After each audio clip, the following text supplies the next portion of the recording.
Well, here we are again, Rob. Humpday Hangout, Straight Talk. We got a wonderful guest, Felicia Labatore out of Kenosha, Wisconsin. Um, Wherever you are listening to this live or after the fact, welcome. My name is Dan DeGryse, and my co-host is the one and only retired Battalion Chief Rob Fisher. Where are you at now, Rob? It's good to see you, Danny. I'm home in Las Vegas, and I'm glad you're the one that said Kenosha because I was trying to figure out how you say that. And I come from a state that has Snoqualmie, Puyallup, and Snohomish, and all those other ones. Yeah. But yeah, but I'm home in Las Vegas with the wife, and we're enjoying retirement. Wearing the school colors there, obviously, in Oh UNLV, yeah, right? it's on this side. Yeah, it's they're not very good at sports, but they do fine.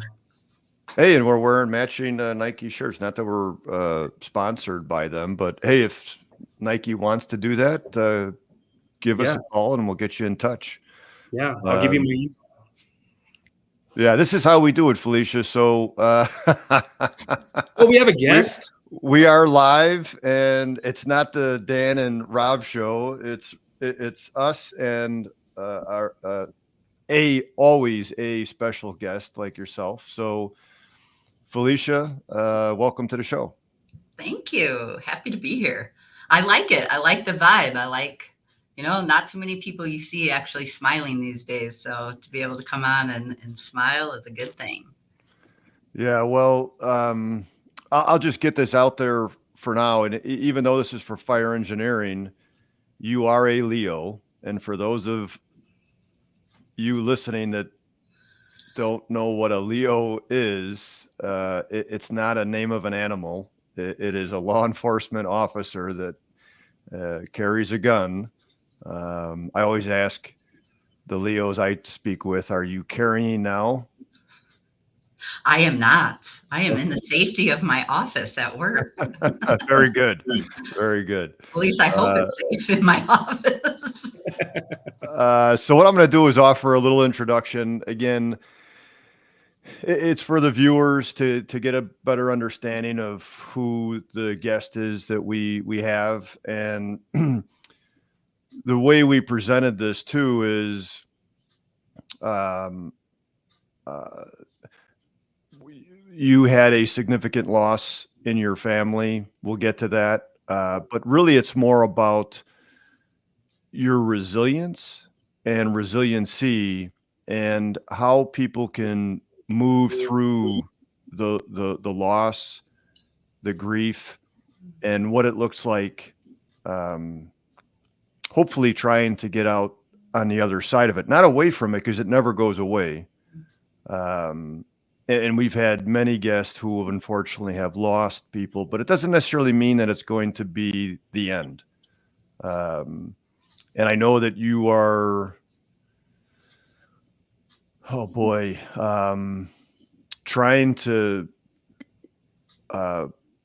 promote the conversation so it doesn't happen to somebody else's son or daughter. So very much appreciate you being here.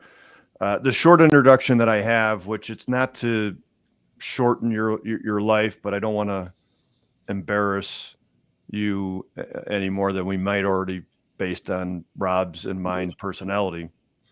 But you're a mom, you're a spouse, you're the spouse of a Leo. You are a Leo yourself for 28 years. Yes. Look at that. I got some type of memory. You are currently a detective, or did you make sergeant? Yeah, no, so I'm somewhere in the middle because of my role of just being a peer coordinator. So I don't have to investigate cases anymore, which is wonderful. Very good. And you took my thunder, but that's okay because you do carry a gun. You are a peer supporter. You actually are the one that was instrumental in creating that position. And you are a advocate of mental wellness. Yes, all of those things, yes. Anything that I missed that you want to share with? No, you covered it. Now, Danny, when you Okay. were seeing Leo, I thought you were talking about her sign, and I'm like, I'm a Gemini. That's great. I'm a Gemini. Oh, see, So we've known each other for about 9 years. We met when back in around 2015 when I'm assuming you were looking for resources for your fellow law enforcement officers and or anybody that back then really many organizations didn't have a focus on frontline personnel. I'm going to use the word frontline personnel. You know, when we say first responders, we're really this second and third that show up on the scene. Everybody else does, and then we show up. And even like detectives, you're like the 15th. No offense. You're like, and don't touch anything. Yes, All right, just kidding. Just a little levity. it you is just said true. you're tertiary. I was going to say, we're usually in our area anyway, in our city, we show up and then fire says, is the scene safe so we can come in? I love that. Get on firefighters. Sure, come on in. Would you like me to shield you too?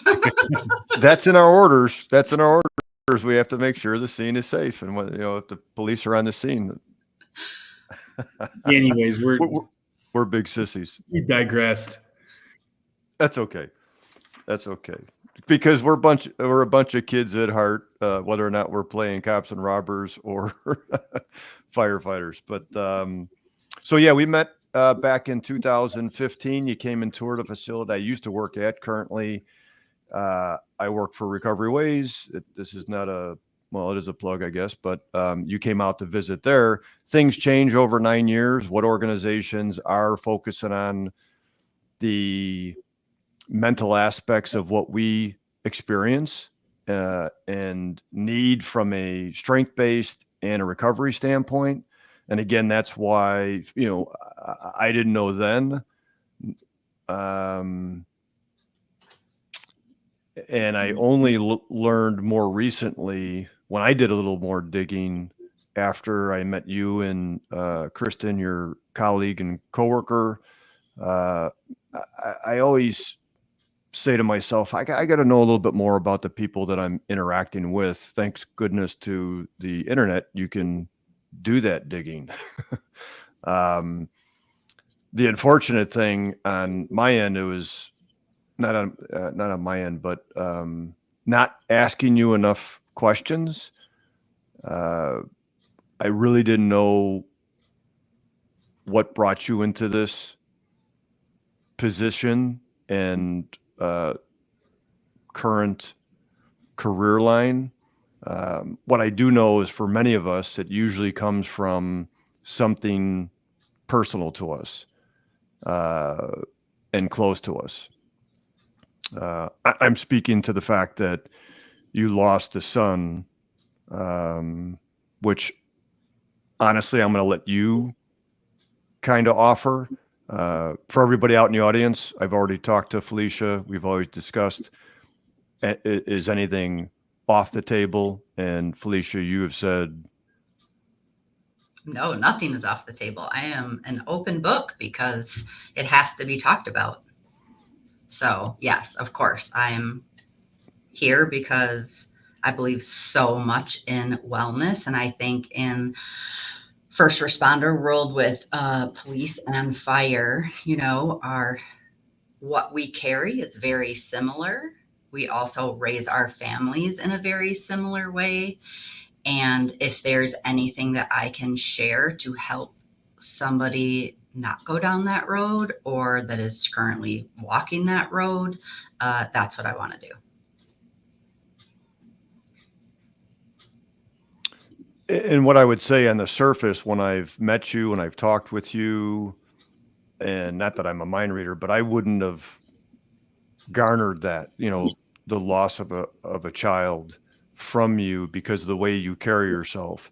Mhm. And when I did find that out, I did ask you, how do you manage that? I don't want to get too deep too quickly, Mhm. but I'm sure people are wondering, right? Because in the general pop, we don't have these discussions, and there's many people that are hurting for various different reasons, either with a potential loss, no matter who in our immediate family or coworkers.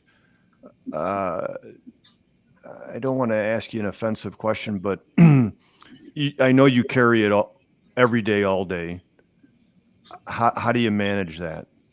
Yeah, so I guess I'll say, so 10 years ago, I lost my son Clay to suicide. He was 16 years old. So he had, and he was a kid that was an athlete, funny, the it kid at school, popular, had the girlfriend. It's not sometimes, we all know that suicide doesn't pick anyone specifically. But I think this really came as such a shock to our community. And basically, he, being an athlete, he had broke his hand. He was preparing for a boxing tournament and he had broke his hand and he started taking steroids. And steroids led him on a road. And so many athletes do take steroids because, especially at the high school level, you want to be that kid. And so it just led him on a road. And then that led him to hanging out with bad kids. And, his good friends started leaving. And then he was skipping school. And then he wasn't going to school. And, I saw all this happening. I describe it as that I saw him out in the middle of the ocean and I was trying to throw him all these life rings. I was a cop. I was a detective. I know what trouble looks like. And we tried tough love and, not tough love. And I'm taking your phone and no, we're going to do this. And don't you want to go to treatment, or let's get your coaches around you or your pastor. We tried everything. And I just felt like I was throwing him all those life rings and he wouldn't take any of them. And he just kept saying, Mom, you're just a cop and you don't know what you're talking about. Like, you're just being too cop. And we left one day. We're gone for an hour and a half, went to the mall and he didn't want to go. He said he was going to stay home and, take a shower and do his laundry. And I came home and I found him. He had gotten a gun and taken his life. And, our world crashed in a second. Everything that you think is life was gone in a minute. All the things that you think fucking matter, don't, right?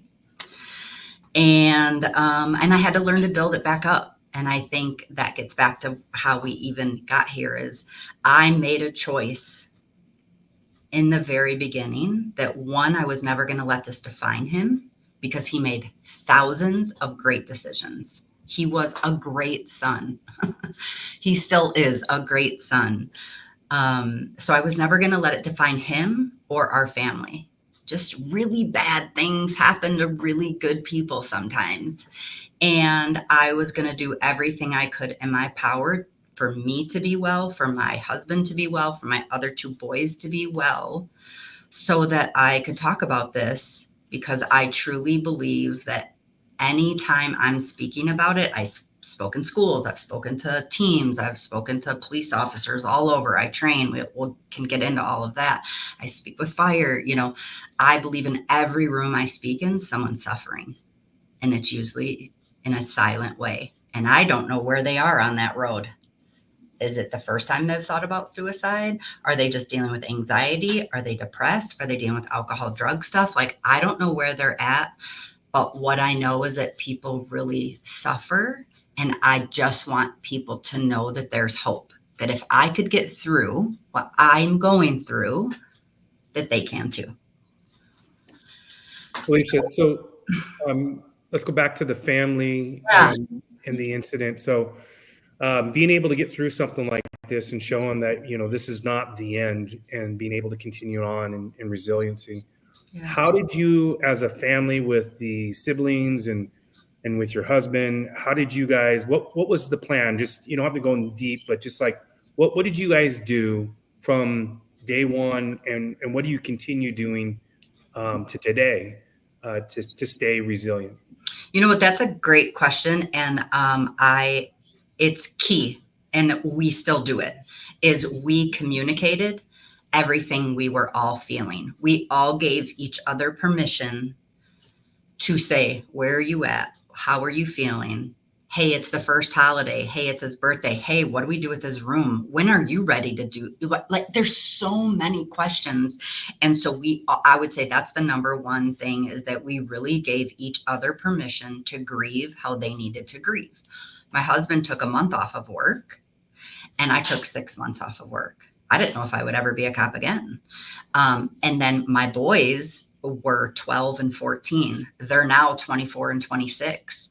And people ask me all the time, like, how are they? Because they're doing great. They're thriving in life. And so I asked them, like, why do you think that we're able to live the way we do? And they said, because you gave us permission to always talk about Clay, to say exactly right where we were. And then, of course, we went to therapy. We did individual therapy. My husband and I did couples therapy, and we did family therapy. And then I went to a suicide survivor support group, and that was very instrumental too.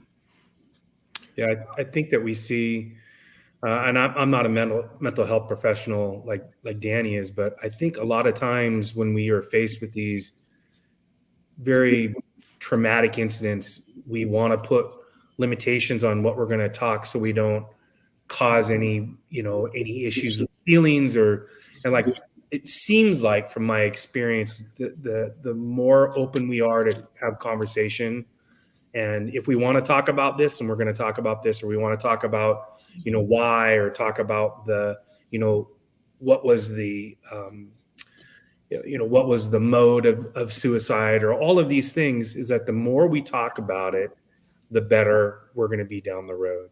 So thanks for sharing. Yeah, I would agree 100%. And, I can't remember. I think I heard this in my suicide survivor group.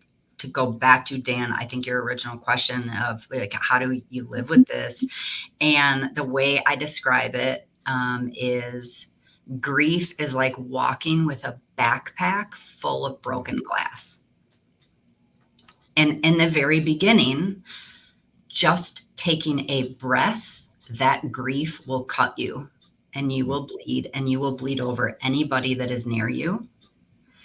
But over time, if you do things that are wellness things, you can learn to walk with it. And that broken glass is still there, but you can learn to walk. Then you can learn to run, and it no longer cuts you. You still have it, right? Like, I wake up every day and I still know my Clay is not physically here anymore, but you just learn to walk with the grief or run with the grief, and it no longer cuts you or anybody by you. So just like Rob, we'll say this a couple of times. Thanks for being open, true to your emotion. I think anybody can tell as you're sharing about Clay, and that it's as if you were back there at that time. That emotion, feeling motherhood, doesn't go away unless, right, you numb it and hide it and all that stuff, and that's not the person who you are. So we appreciate, again, your willingness to come on here, go through the conversation. With that said, one of the things that, when we had the conversation in the airport coming back and just discussing a couple of things, and people are like, you talked about this in the airport? I always ask people's permission, right? I'll say, is it okay to have this conversation? And knowing you, I think you would say, if it wasn't, you'd be like, no, Dan, now's not the time. But you always invite the conversation. One thing that I've always heard from people that are survivors, family survivors of people who have died by suicide, is like, just treat me like you did the day before my loved one passed away. Otherwise, I feel like I have leprosy or something wrong with me. And that, I get goosebumps, because a friend of mine who I worked with, I I was so afraid to ask that question. How do you want us to treat you? And she gave I'm like, are we all idiots? Right? I mean, yes, treat me the same. And like you're shaking your head now, you did then, you're like, yeah, what is it with people that want to treat you less than? And what I've learned, and I'll shut up and ask you a question, is you don't get through this by accident. You get through it with intentionality. Yeah, I mean, you have to make the decision. That was one of the first things when I first started going out talking. People would always ask, like, what does your husband say? And his name is Joe. Like, what is his take on, learning to live again? And I asked him, and now I say it all the time, is it starts with a choice. Every single day, I have a choice, as does my family. Are we going to live today? This is given us, this is going to sound crazy, but the gift that Clay has given us is we have a completely different perspective on what living life truly is that most people don't have, right? They can get wrapped around all kinds of little things that do not matter. And we don't get wrapped around those things. And so anyway, yes, waking up every single day, we make the choice of we're going to live, and what does that actually look like? And that's what I will, even if they're just listening and they don't have anyone, I hope that they've lost to suicide or, in a traumatic way. Like, what do you want? I think very few first responders ever settle down enough in their day to really say, what do I want out of today? Because each day builds to what your life is, right? If I said, hey, show me your calendar, I could tell you what's important to you by what you do every day. Is it what you want? Are you living the life that you truly want? Yeah, Felicia, I feel like you're talking to me, and I'm ready to tell you everything. Go ahead, Rob. I was just going to say, don't ever feel bad for looking at it from a perspective of the gift that was given to you, because I think that, when it comes to appreciation and loss are on the same spectrum, and that it really is hard to appreciate a lot of things. And it doesn't have to be this. It can be anything in life. It's like, it really is difficult to understand things unless you have lost something, or unless you've had to work through something seriously. And then you really get to see the light of, wow, appreciation of life, appreciation of Clay, your son, even though it might have only been for 16 years, but there's that appreciation there. So I'm sorry I cut you off, Danny. No.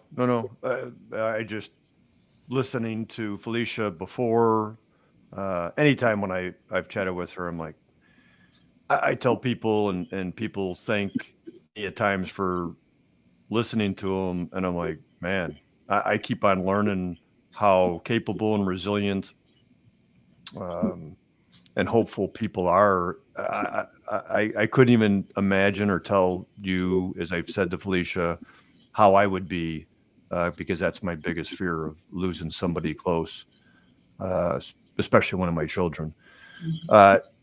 Felicia, you had mentioned about your husband, who is also a Leo, your husband, Joe. You've been married how long? 22 years. So, and I think you mentioned to me, and I don't have the statistic, I'm not going to look it up, but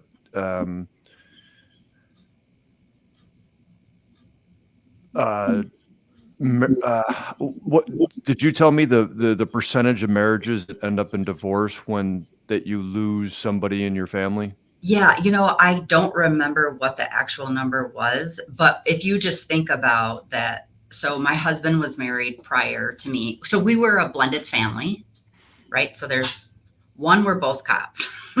Strike one against us. Two, we're a blended family. Strike two, right? Then you lose a child to suicide. I mean, that percentage has got to be above 90, I would assume. And I can sit here today and say that we are each other's absolute best friends. that we have so much fun together, that we still make each other laugh, that like we miss each other through the day. I mean, it's, and I think that's another thing that I just want people to know, like, no matter what, if you work at it, if you truly work at it and you really want something, it can happen and it can be good. Yeah, thanks for that. I mean, there's numbers that people throw out there in regards to fire and police, and again, a lot of us, I would say a lot of us, some of us may come together, not me, you know, love or lust or like or whatever it is, convenience, closeness, familiarity, and does that constitute a great relationship in a long-term marriage? No different than in either one of our lines of work, having a officer or a supervisor, and they're designated by the department, but are they a mentor or a leader? And that's something that Rob speaks about, or speaks and presents on with groups of his. Could be totally different things: leader and a mentor, and somebody that you respect. And what if with a marriage, the fact to stay together for 20 something years or 30 or 40 years and be happy and still look forward to it, again, that doesn't happen by accident. Mm-mm. Especially in a line of work, because I'm not going to use the word nihilism, but even though I said it, many people, because of the experiences that we respond to, have a more than negative outlook on society, hence why we stay in our own packs and groups and bars and so forth, or home, like myself these days. How do we manage through all that, and then an unimaginable event like you described in regards to your son Clay, and recover and continue to recover from that? So thanks for offering that. Not to just to shift gears a little bit from a whole conversation. Police and fire and EMS work together very closely. Tell me one highlight as a law enforcement officer. Well, I think it's, you know, for us anyway, and it was true for me when I was on the road, was I really did love going in people's homes and truly helping them. I loved it. That's why I wanted to do it. I'm sure we all say the same thing. Why do you want to do this? And I loved that. I loved being a patrol officer, and I knew my area very well. And I rode in inner city. We're about 220 officers here, and so we're a pretty large department. And 100,000 in Kenosha, and so I love truly being able to help people. Yeah, I definitely appreciate that, because I know Rob can speak to it. Rob, was it 29 or 30 years? How many years I had on? Yeah, 36. that was close. All right. Yeah, I so mean, give or take a few years, but yeah. you're only my co-host, so I can't know everything about you. So I know, and you're about 10 years my senior too. So. Oh, ow! Here it goes. Feel free to jump in, Felicia, because this is what we do. This gets nasty. Or referee. One of the things that I've seen in many careers, my dad was a police officer. I knew a lot of police officers. Unfortunately, a lot of them are gone for many different health reasons. But throughout our careers, again, so many things come in and can affect that. I'm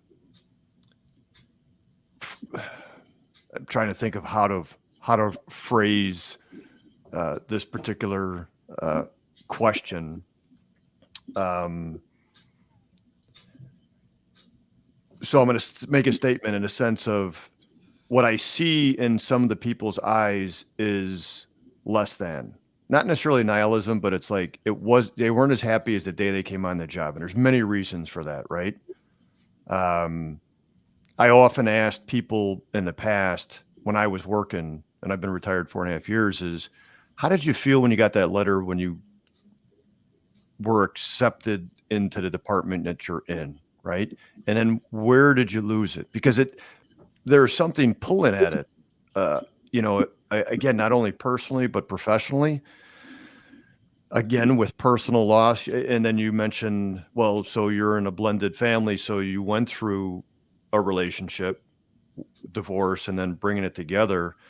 Again, the more I hear from you, and resilient doesn't give you the satisfaction, is that, and intentionality doesn't give you the satisfaction either, is there's got to be some sort of routine, mental shift. People will talk about coping skills. What is it daily that you have to do to stay in that mindset? Yeah. So first and foremost is my faith. I've always had a very strong faith, and I can't imagine going through life, let alone this, without it. It's actually something that we do with our new hires, is a resiliency kind of wheel. And of course, like it's a what makes somebody, right? Their hobbies, what fills them up, their spirituality, their exercise, like the whole wellness wheel. And that's what I would say number one for me is my faith. Like I'm practicing faith. Two, I have a great social community. I have great friends. And I would say if anyone is going through anything really difficult, make sure you find at least one. You don't need 10, you need one that can really just sit in it with you. Sitting in someone's grief is one of the hardest things to do, especially for fire and police, because we want to fix them. We want to fix their situation. There's no fixing the fact that I lost my son. But I had a very dear friend that sat in it with me every single day. And if I wanted to talk, we talked. And if I didn't, we didn't.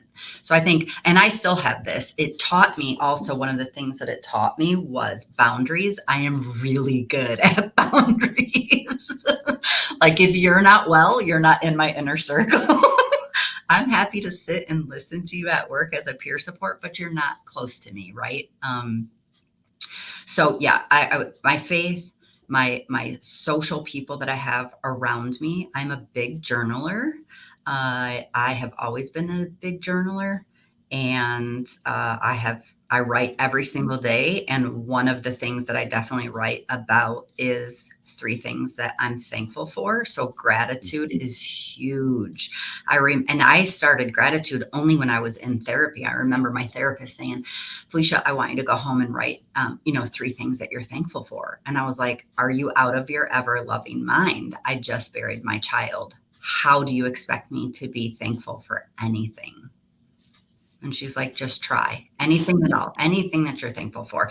And I've done that for 10 years. Every single day I write it, what I'm actually thankful for. So those are big things. And then obviously, my husband and I and the life that we choose, and we work out, we have a daily routine, and, we eat well. And now I do want to say this though, because I feel like 10 years later, listening to me, you're like, okay, you got it all together.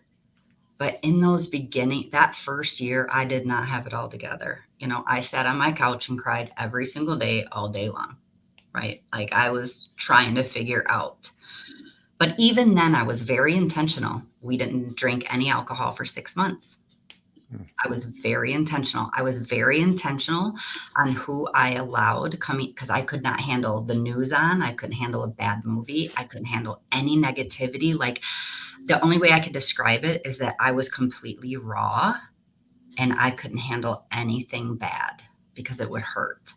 So yeah, I was very intentional. Yes. I hope that answers what you were looking for.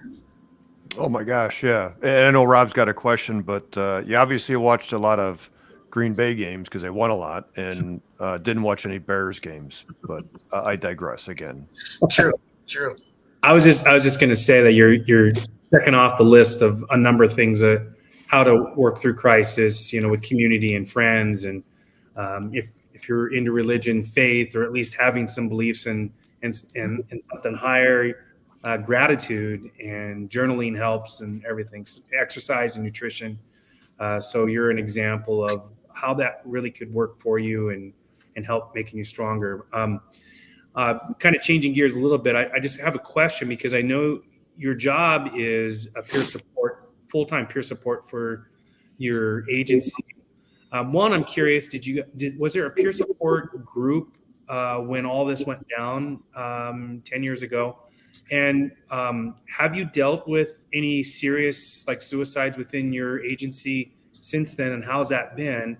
And tell us a little bit about what it's like to be focused on mental health and wellness of your officers. Yeah. So in our agency in 2010, so I was a detective. In 2010, we had 2 of our own officers take their life within 5 months of each other. And we did not have peer support then. Back in 2010, first responder world, nobody even talked about peer support or mental health or any of this. So I did. Yes. Sorry. Yes. And so when that happened, our chief at the time said, we must have a problem. What can we do about it? And that's when we all got trained in peer support. And so I've been leading the team since 2010. And then obviously I lose Clay in 2014. So yes, we had a team when I lost Clay. And then when I came back to work, that's when this became my full-time position in 2015. And so, yes, of course, when you have 200 people, there's people in your department that are definitely thinking about suicide. And or struggling with 1,000 other things of just personal and professional life. And so it's been really great. It's when people say where your gifts and talents and passions are, if you could do that for a job, you'll feel like you never work. That's absolutely how I have always felt. When I was in patrol, when I was a detective, I loved that. And then it just switched to me taking care of all of my people. Now, it wasn't always easy because you got your old school guys back in the day that they were like, oh, we're going to sit around and sing Kumbaya and hold hands. And I was like, hey, if you feel better. No. So it wasn't always easy, but once we started getting success stories, whether it was helping somebody through their divorce, or somebody got sober, or somebody was suicidal and they got treatment and they came back to work, and next thing you know, they're getting promoted. Once we started getting traction, then the buy-in just, came flying in. And now we have people that come to our department now. We just went through an interview process, and about half of them ask or say that they're applying with us because they know that we put so much emphasis on taking care of them and their families. So it's been so rewarding. Yeah, I would imagine that with your experience that you would be somebody that, when you're sitting down and talking to somebody and trying to align resources and everything, when you've got a resume like yours, and I use that lightly, but when you have your resume, it makes stick a little bit more, where you can be on this side, you're not alone, and that you can make it to the other side and see the light. On that, I'm just curious, what do you guys do preventatively for the organization, to help so that you don't have to get into crisis? Yep. So it starts from actually the day they get sworn in. We do a family talk. And we're like, hey, this is me. And we have an embedded therapist with us, and she talks as well. And we talk about your top signs, symptoms. If you see this in your person, here is my card. You call me, and it stays confidential. So, because family's going to see it first.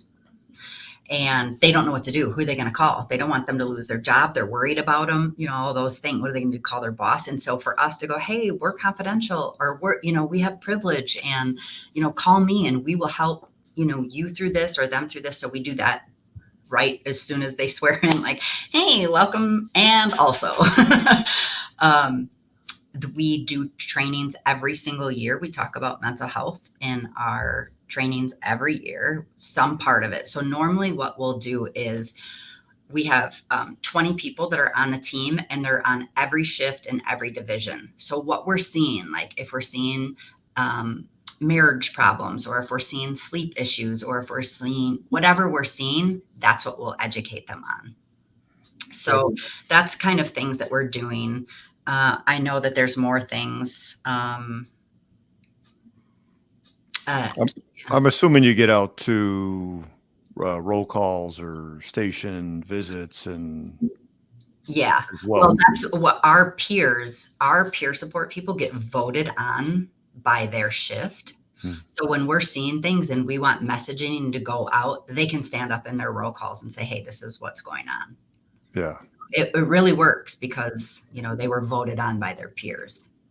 I love what you just said, in the sense of that people are, number one, there's got to be we always talk about in peer support, there's got to be a chief and a champion, a chief to buy in, support it. Either there's got always some financial responsibility there, and then there's got to be a champion.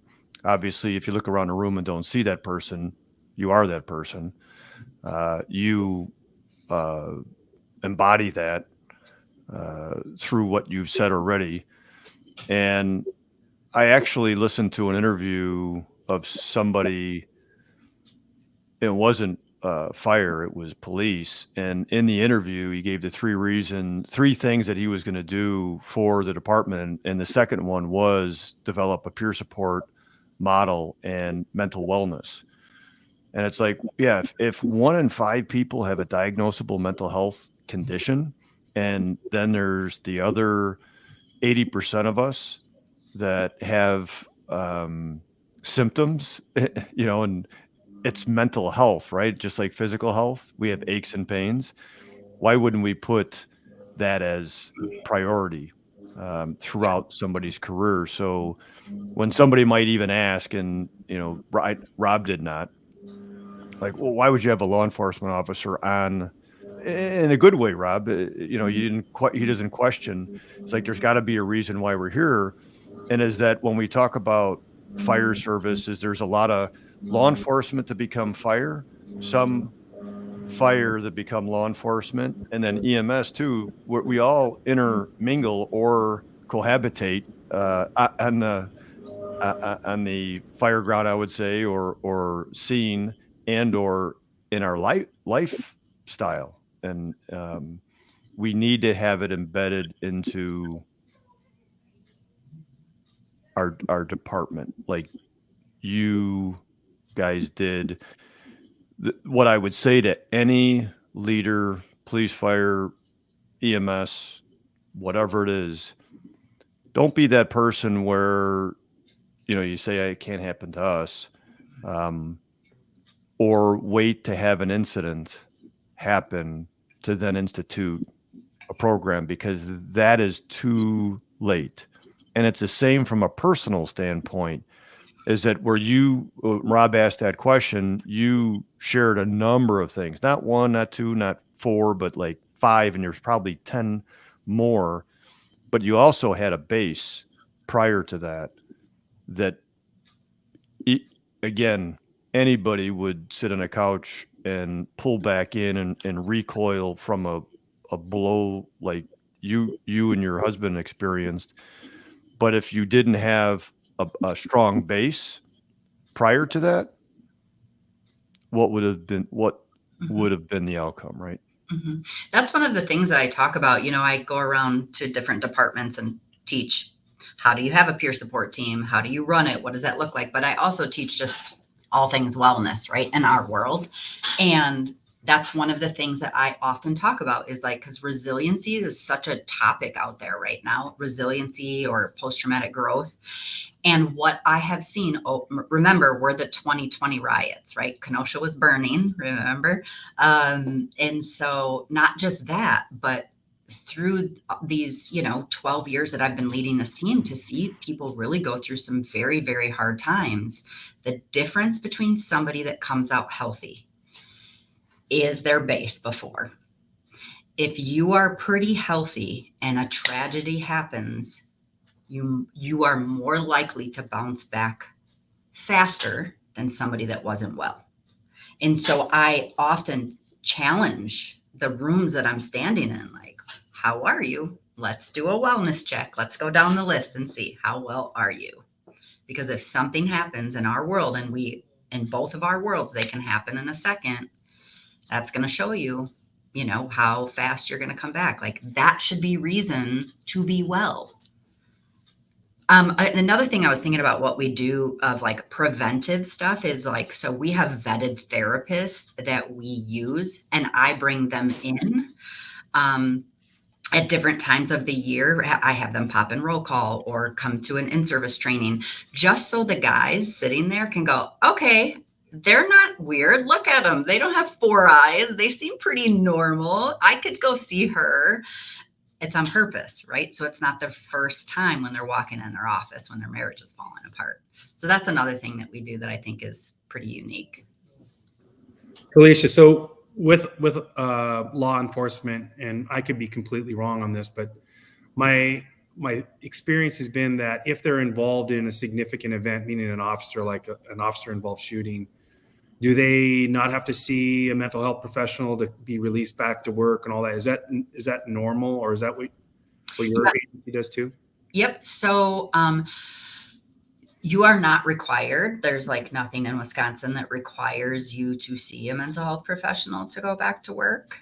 And fitness for duty really doesn't fit there, because just because you are doing your job, right, doesn't mean that suddenly now there's a question if you're fit or not. So fitness for duty doesn't really fit into that either. What we do actually require for KPD is our embedded mental health therapist that people do a yearly check-in with anyway. If you are involved in an officer involved, you will see her quarterly for a year, because what we've seen is that, yeah, you might be fine month 1 or month 2, but maybe you stop paying your bills just because you're overwhelmed, not because of anything. You're just overwhelmed, and now your car's getting repoed in month 6, right? So we do require 4 times quarterly. Yeah, I mean, you're answering my question, because what I was going to get to is that law enforcement was ahead of the game on this when, we're talking about the fire department. Fire department is kind of catching up. And of course, in my time when I was on the job, and I was a peer support coordinator as well, and trying to embed a mental health professional into our team and into the department, it was coming along probably better than a lot of organizations, but we were doing things that police have already had embedded, or at least had experience in long before we were.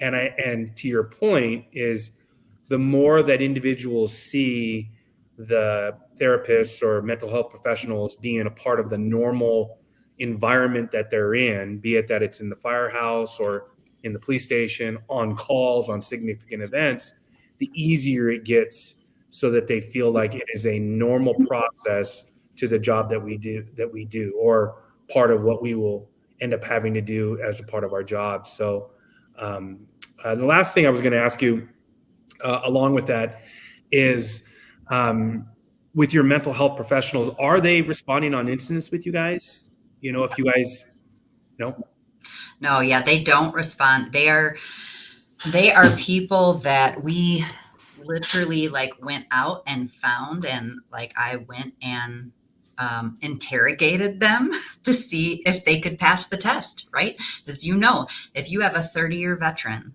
that has been resistant to any type of mental health, because that's what we deal with, that's not who we are, and then finally agrees, like, yeah, I need to go get help.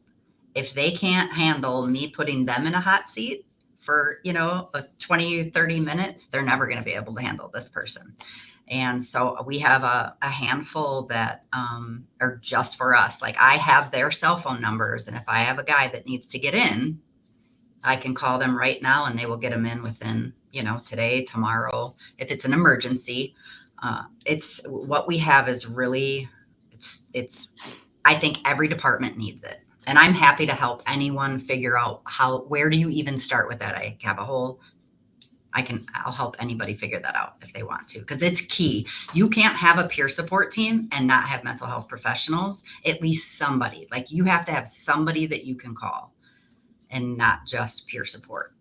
Yeah. My last question, I'm going to turn it over to Dan along the same lines is, do your mental health professionals have any specialized training? And what's been nice is I've known Danny for a while and through the IFF and others, they've done a really good job of setting up programs for mental health professionals to span that gap, you know, so it helps them understand firefighters a little bit differently than just your regular patient that's coming in the door. So yes, that's part of it. When I talk to them, you know, that's one of the things that I require is like, hey, you need to come to our peer trainings so you understand what's going on. And would you be willing to go to other conferences to learn more about who we are and what we are? And will you read all these books that explain who we are? You know, all of that. So yeah. And, you know, that's one of the questions that I always will say, like, what are you certified in? EMDR, brain spotting. You know, you should have an alcohol and drug person, an addiction specialist, a child, like all these different things, because that's what you're going to run into. So yeah, ours have all that. Yeah, thank you. Good stuff. So going to switch gears a little bit. It's not on our list. And if you noticed, Rob and I, we keep notes. There's questions that we definitely want to ask. And there's things that you say that we're like, what would the listener want to know? And it's not like we're writing notes back and forth to each other. What's the saying on the wall behind you? Oh, yeah, thanks. Always believe something wonderful is about to happen. And that comes from? Well, that was kind of the way I looked at coming into this. I've been in this office since 2015 after Clay died. And that's the way I choose to see life, is that something wonderful is going to happen and not the other way. Yeah. Wonderful. I can't tell you how many times as a lieutenant captain, battalion chief, somebody would come up to me in a given day and go, you know, what do you got planned for today? And I would look at him. I go, what do I have planned for today? What do you have planned for today? Well, I want it to be a good day. Well, what does a good day mean? And then, you know, after that interaction with multiple people, either people would stop asking me that question, or they would get the hint that, number one, I want you to come in with a plan. And number two is people aren't calling us to go to their birthday party unless somebody's either drunk, passed out, shot, or beat up. So when you go to work, expect something gnarly to happen, but from us, so that we don't become nihilistic and have that negative view of life, because I won't even get into like law enforcement and detectives. And I had a buddy that in the bureau that had to work in the low level people to try to find out, you know, to get information on cells. And you know what I'm talking about, low level people, not vertically challenged, but, you know, have those conversations with those people and not turn them in or not punch them in the head, but to try to get information. And and this even leads into, we know right from wrong. You know the law.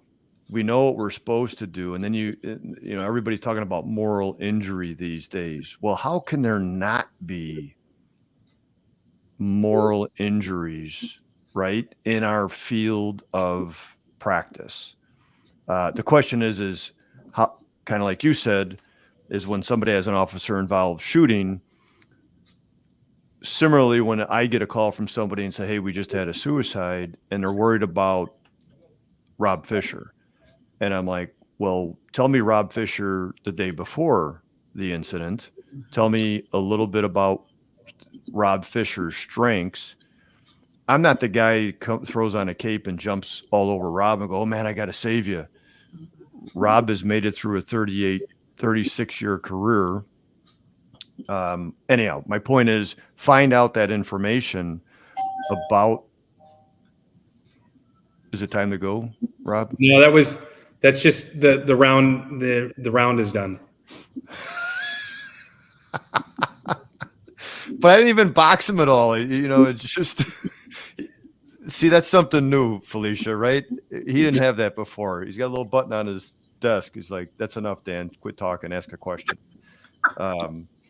Anyhow, the point is that kind of what you've offered is we have to be able to shift our mind to a positivity standpoint. We have to be intentional. And these are things that what I shared with people and you've shared in this whole conversation. Again, recovery, resiliency doesn't happen by accident. And if you expect somebody like me or Rob to be great and we weren't great before the incident, good friggin' luck. Yeah.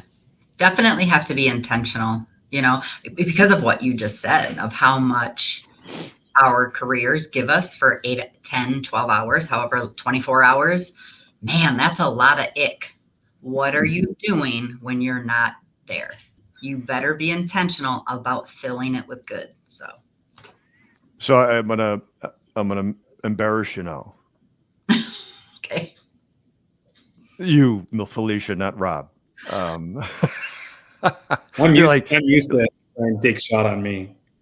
No, you're thinking, wow, who says that in a podcast where you bring on a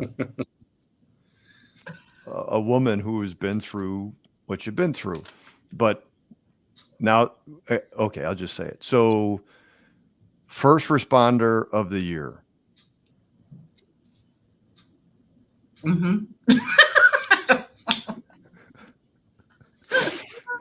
Oh yeah, there it is. Right.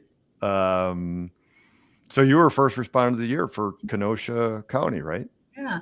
Yeah. And and so you had to beat out EMS and fire and dispatch, right? It's not law enforcement of the year. It's first responder of the year. So congratulations on that. When was that? That was in 21. That was in 21. Yeah. I don't know. I mean, it's very nice. It's nice, but I think what's rewarding to me is being able to sit in all these other departments. And really, I'll say this.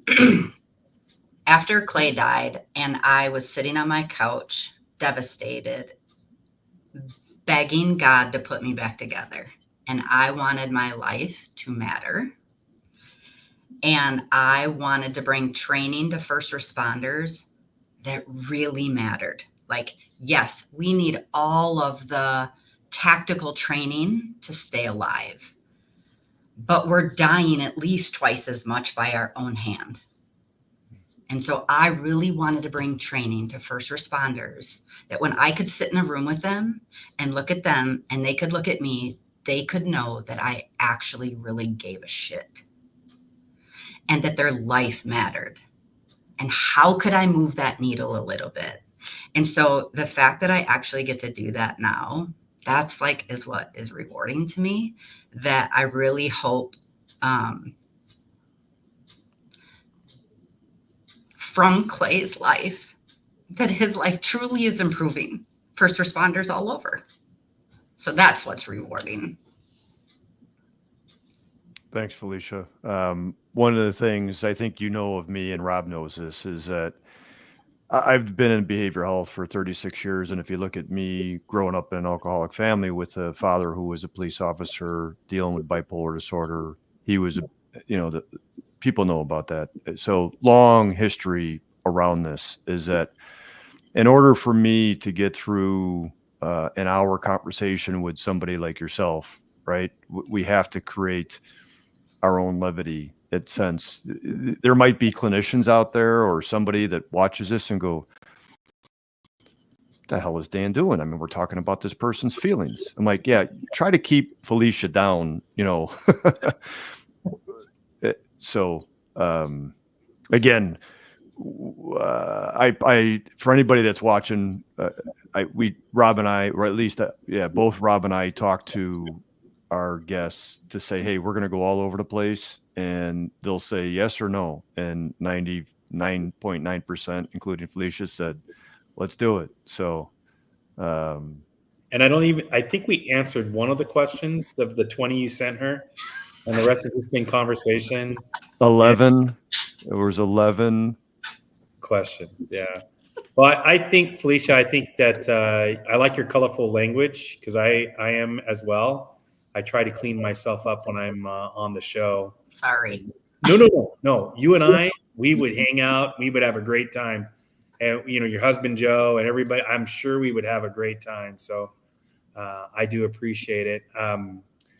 I just want to touch on some of the things that you talked about. And I know that Dan's probably looking at the clock, and we're going to be wrapping things up here a little bit. But I think the key about, you know, how do we get there is, like, you've got to be well before you get to the incident. And that gives you your greatest amount of resiliency getting through. Because in our profession as law enforcement, firefighters, EMS workers, and I will use the word, we see shit that most people don't get to see. And that we are probably all going to be facing something at some point in hopefully a long career. But being healthy, having a good community around you, having faith, all of those things, that's the key. And I think that starting off at the academy, or when they're first being hired, and explaining so that family understands that what they're going to be coming into is an environment, a world of higher suicide rates, higher divorce, higher stress, higher anxiety, all of these things, and that it is part of what we're going to do, but we're also going to be helping you through this process and giving you some of the tools to help you work through it. So I love it. We were trying to do it when I was on the job, and I know they'll get to it at some point. So I just want to thank you for sharing and your story and being so open. Thank you for being a police officer and helping to protect the community that you serve, and doing what you do. Thank you. And you're welcome. And I think we would have a great time hanging out too. Yeah, we've done this show quite a bit. I don't know how many times, but we've used profanity 3 times, and it's all been in this show. So I just got a text from David Rhodes. He said, we're canceled now. Actually, he's like, well, he didn't actually text me. I'm not making this up like I do most things. You don't say. Yeah. I want to say one thing, because there's a lot of statistics out there, or passing of information about statistics. And a lot of times it's generalization, and there's not a lot of solid information in regards to suicide in our lines of work. There has been some really good studies. Badge of Life, I think, has done it. I don't know if there's any current stuff. I'm going to say for myself, and Rob knows this, not proud to say it, but when we looked at 20 years in the Chicago Fire Department, throughout my 30-year career, we had 30 line of duty deaths, which is bad enough. Additionally, we had 60 suicides. Now, that wasn't just of active members, but that was active and retired, but we consider them union members. So, but that was really 2 to 1. Regardless if it's 1 to 1, half to 1, you know the answer. Are not you, but are our listeners, are there chiefs, champions, training officers, rookies, whomever, spouses that are talking about this and moving the needle? Rob knows this, yeah, because I'm 60 and been talking about this for the better part of 24 years. in audiences of 5, 7, 9, or people that were mandated to do that. This is critical. And what's also critical is people like ourselves who are moving in the direction of higher age. I'll just use that. One of the most difficult things that I've seen of people that are peer supporters and mentors and leaders is the transition, right? We're having a difficulty with hiring and retention. And do you have somebody in the sights to, not to say you get really going tomorrow or in the next year, have you considered a replacement or transition plan? Yes, we definitely have that. That person has already been picked and has agreed to take it over. So I think that's wonderful. And he's going to be great. He's going to do really great things with the team. And that probably, and I could see the smile on your face because, again, I've had conversations with Rob and other people. I think Rob had that capability. He knew it beforehand. He knew that not only from a leader in the fire service, but also in the trainings he does. And I knew that when I knew I was going to move on and different things, I'm like, I got to find somebody that's going to do this. The same thing that happened to the person that I followed. So final thought, what would you tell somebody that's listening to this that either lost or knew somebody who lost a family member too early, and specifically to suicide? From your experience, what would you share with them? So I feel like I've said a lot today, so I don't want to repeat anything that I've said. So number one, I would just simply say, I'm so, so sorry. And that's it. That's a complete sentence. There's no buts. There's no trying to make them feel better. It's, I'm so sorry. And then I would just say, I talk to a lot of people actually that have lost people, obviously, to suicide, whether it was a friend, a family member. And I see people get stuck in the wanting to know why, the shoulda, woulda, couldas, and the shame and guilt, right? So I see people get stuck in wanting to know why. You're never going to have that answer here. Even if your person was sitting right here and told you the why, they're still no longer here. So don't search for the why, because it's a toilet bowl to despair. Don't stay in the shoulda, woulda, couldas, because you cannot change it. What you can do is today. Make decisions today. And your life can be good. I am living proof of it. I'm not perfect, but I am intentional every single day. And so you really can have a life again. And that doesn't mean you forget your person. I talk about Clay all the time. Have people around you that you can still share stories about your person with. That is okay. So that's what I would say. Thank you guys so much for having me on and just, letting me be vulnerable and be me and be real, because that's what we need. And saying a couple swear words. Truly, thanks for being here. Thanks for being honest, emotional, true. And there is, you could, like, you law enforcement officers and detectives search us and other people. I did do some Googling of you, and you show up out there. So there is a video that I'm trying to remember the team. Yeah. So Clay's very good friend is Gavin Lux. He is hot right now, second baseman for the LA Dodgers.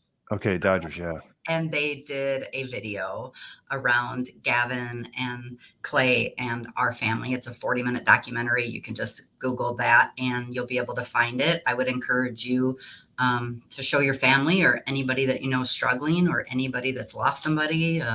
That's why we did it. And it's my family is on there. So Yeah, I watched the whole thing. So if they wanted to find that, Felicia Labatore, right? yep, you can, Labatore.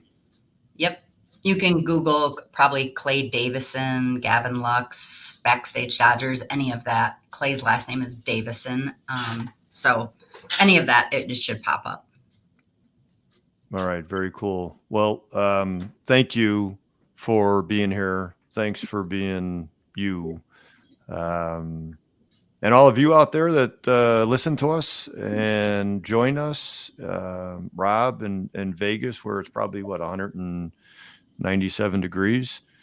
Not today. Not today. Before I was in Chicago for firemanship, it was 115 to 118, but it's just even keel at 100 and some.